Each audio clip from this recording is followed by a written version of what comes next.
तो नमस्कार, स्वागत है आपका घूमो बाइक रेंटल सर्विस हरिद्वार में। और हम देते हैं, जैसा कि आपको पता है, हम देते हैं उत्तराखंड में घूमने के लिए बेहतरीन स्कूटी और बाइक रेंट पर पूरे उत्तराखंड में घूमने के लिए। और हमारे साथ इस समय है हमारे कुछ राइडर जो हमारी गाड़ियां लेकर बद्रीनाथ और केदारनाथ राइड करके आए हैं। तो उनका रिव्यू हम लेते हैं। तो कैसी चली गाड़ियां, कैसा रहा उनका पूरा ट्रिप और क्या कैसे कैसे उन्होंने एंजॉय किया। तो हमारे साथ है हमारा ये ग्रुप।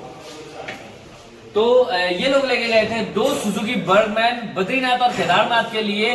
जब ये लोग आए थे, हमारे कस्टमर आए थे, तो इनकी डिमांड थी कि इनको बाइक लेनी है, लेकिन उस टाइम बाइक अवेलेबल नहीं थी। लेकिन हमने इनको दी सुजुकी बर्गमैन, जो कि है पावरफुल, बहुत बढ़िया स्कूटी बद्रीनाथ केदारनाथ के लिए। बहुत हिचक के साथ ये लोग लेके गए थे, लेकिन उसके बाद जब अब वापस आए तो इनका रिव्यू कैसा है चलिए सुनते हैं। तो कैसी लगी ये जो गाड़ी आप लेके गए हैं और कैसा रहा इसका परफॉर्मेंस, कैसी चली, माइलेज कैसा था, सब कुछ बताइए, सब कुछ हमारे व्यूअर्स को बताइए। मैं अपने कैमरामैन को बोलूंगा थोड़ा पास में इनके ले जाइए कैमरे को, ताकि आवाज बहुत अच्छी तरीके से आ जाए। सबसे पहली बात है जबरदस्त, मतलब माइंड ब्लोइंग है बाइक। जो ये बाइक है बहुत ही जबरदस्त है। मतलब हम लोग पहले बाइक लेने वाले थे कि ये अपाचे जो है हिमालयन इस टाइप का ले रहे थे, लेकिन भैया बोले कि नहीं आप ये ले जाइए।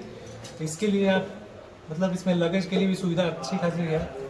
अच्छा, इसमें ये बताइए कि जब आप यहाँ से गाड़ी लेके गए तो आपके मन में क्या हिचकिचाहट थी, क्या था, मतलब कैसी चलेगी कैसी नहीं चलेगी, उसके बारे में बताइए। हम लोगों ने सोचा कि स्कूटी है, हम लोग के लायक नहीं है, बस हम लोग बाइक चलाते हैं, इसलिए हम सोचे कि हम लोग से कंफर्टेबल उतना नहीं हो पाएगा शायद, लेकिन बहुत अच्छे से कंफर्टेबल था बाइक।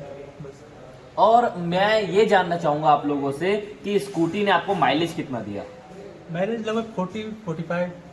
तो ये एक बहुत ही आइडल और आइडल से ऊपर का एवरेज माना जाता है। पहाड़ों पे 45 का एवरेज, मतलब बहुत ही गजब का एवरेज निकाल के देती है हमारी गाड़ी, क्योंकि बहुत बेहतरीन कंडीशन में होती है। अब हम भैया से पूछते हैं कि भैया मुझे ये बताइए कि राइडिंग के दौरान आपको किसी भी प्रकार के हैसल का सामना करना पड़ा या नहीं? नहीं, ऐसा कोई समय नहीं था। और रोड्स कैसी थी, गाड़ी के कैसे चली उसके ऊपर?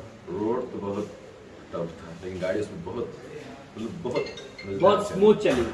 ठीक है, तो मैं भैया की भावनाओं को समझ गया। मैंने भैया के कुछ शब्द बोल दिए। तो अब मैं पूछना चाहूंगा कि सामान रखने की जो व्यवस्था है गाड़ी में, वो आपको कैसी लगी?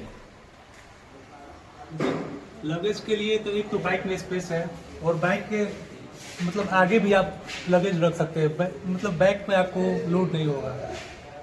लगेज के लिए बहुत बढ़िया है, इसका कोई जवाब नहीं है। और जब मैंने इनसे पूछा था कि बाइक और स्कूटी में इनको क्या मतलब डिफरेंस लगा, तो इन्होंने सबसे पहले आके मेरे को बताया कि इनके पैर गंदे नहीं हुए। उसके बारे में कुछ बताइए। वो सही बात है, पैर बिल्कुल गंदा नहीं हुआ। उसमें जो चलाएगा उसका भी पैर गंदा होगा, जो पीछे बैठेगा उसका भी। और इसमें ऐसा कुछ नहीं था, ना जो चला रहा था उसका पैर गंदा होगा, ना पीछे बैठा है। और एक बात, जब हम लोग राइड पे थे तो मैंने देखा जो KTM वाले थे, अपाचे वाले थे, उनको हाइट में चढ़ने में थोड़ी प्रॉब्लम हो रही थी, लेकिन ये बाइक एकदम स्मूथली, बिना किसी वाइब्रेशन भी नहीं हो रही थी, एकदम स्मूथली चढ़ रही थी, बहुत अच्छे तरीके। ये देखिए, तो मैं अपने व्यूअर्स और कस्टमर को हमेशा ये बताना चाहता हूं कि देखिए, रेंट कभी भी स्कूटी का या बाइक का या बड़ी से बड़ी बाइक का नहीं होता। रेंट हमेशा होता है गाड़ी की कंडीशन का, गाड़ी की मेंटेनेंस का, उसकी परवरिश किस तरह की जा रही है, इस चीज का। तो कभी भी इस चीज को आपको नजरअंदाज नहीं करना है कि गाड़ी का इंटरनल पावर कैसी है। लोग हमेशा आते हैं और बोलते हैं कि भैया हमें KTM दे दो, KTM की पावर अच्छी है, बुलेट दे दो, बुलेट की पावर अच्छी है। लेकिन पावर कभी भी गाड़ी की नहीं होती, पावर होती है मेंटेनेंस की। गाड़ी की रखरखाव कैसा हो रहा है, उस हिसाब से आपको गाड़ी सेलेक्ट करनी है। हाँ जी, जब आप गाड़ी राइड कर रहे थे, जब आप जो बर्गमैन हम आपको गाड़ी दी, जब आप वो राइड कर रहे थे, तो आपके साथ बहुत सारी गाड़ियां चल रही होगी, ठीक है। आपकी जो गाड़ी का साउंड था, दूसरों की गाड़ी का साउंड था, इतना तो वैसे ध्यान नहीं जाता, लेकिन फिर भी थोड़ा बहुत अंदाजा लग ही जाता है कि दूसरे की गाड़ी की स्थिति क्या है और हमारी गाड़ी की स्थिति क्या है। उस बारे में कुछ बताइए। एकदम मक्खन है, मक्खन जो होता है ना, एकदम मक्खन, बहुत स्मूथ, एकदम स्मूथ, किसी प्रकार की कोई आवाज नहीं, कोई कुछ नहीं, ठीक है। ये देखिए, ये हम अपने मन से नहीं बुलवा रहे हैं, ये इनके खुद की मन की बात है जो ये लोग बता रहे हैं। तो बिल्कुल अच्छे से रिकॉर्ड करना कैमरामैन, ये हमें अगले कस्टमर्स को बताने का समझ आए, मतलब अगले कस्टमर को हम बताएंगे तो उन्हें ज्यादा समझ में आएगा हमारे कस्टमर का रिव्यू।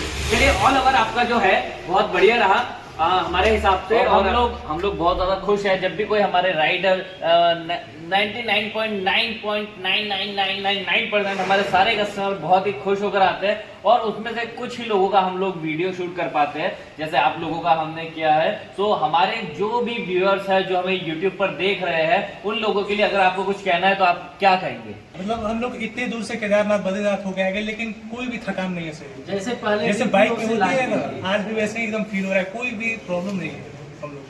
तो देखिए, आप जब भी आए घूमो बाइक रेंटल सर्विस में आए, जिस तरीके से हमने भाइयों को दी है स्कूटी इतनी स्मूथ, ऐसी ही बाइक भी हमारी स्मूथ होती है। पर बहरहाल क्या हुआ था, जब भाई गाड़ी लेने के लिए आए थे तब हमारे पास बाइक अवेलेबल नहीं थी, तो हमने इनको स्कूटी दी। स्कूटी में भी ये बहुत ज्यादा संतुष्ट हुए। इसी तरह अगर आपको बाइक चाहिए तो हम बाइक भी देंगे, उसमें भी आप बहुत ज्यादा रहेंगे संतुष्ट और आपकी जर्नी होगी एकदम एक क्लास। तो हम दोनों जुड़वा भाई आप लोगों का कर रहे हैं इंतजार। आइए हरिद्वार और घूमिए उत्तराखंड की पहाड़ियों में पंछियों की तरफ विद घूमो बाइक रेंटल सर्विस हरिद्वार से।